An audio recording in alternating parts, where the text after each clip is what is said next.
ఒక్కసారి ఈ ఫోటో చూడండి. ఏం రాసిందో ఈ 100 రూపాయల నోటు మీద.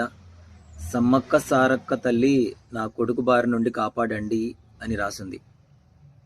అసలు ఈ ఫోటో, ఈ 100 రూపాయల నోటు మీద ఈ మాటలు చూస్తుంటే నా కళ్ళల్లో నుండి నీళ్లు చెమ్మగిల్లుతున్నాయి.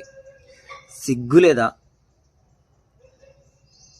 నవమాసాలు పెంచి పోషించి కని నిన్ను పెద్ద చేసి నీకు ఒక పెళ్లి చేసి నీ అన్ని విజయాలలో తోడుగా ఉన్న అమ్మగారు నీకు ఈరోజు దూరం చేసుకుంటున్నావు. వదిలించుకోవాలని చూస్తున్నావు.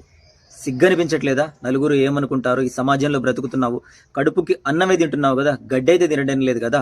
మరి ఆ కొడుకు ఎక్కడున్నాడో ఏమో తెలియదు, కానీ ఈ అమ్మగారిది అడ్రస్ తెలిసినా బాగుండేది, నేనైనా తీసుకొచ్చుకునేవాడిని. పోయేది ఏముంది? మహా అయితే ఈ వయసులో ఆమెకు ఒక పూట భోజనం, 2 పూటల భోజనం, అంతకుమించి అయితే ఏం కాదు కదా ఆమె కోరుకునేది. ఛీ, స్టూపిడ్ గాయ్స్.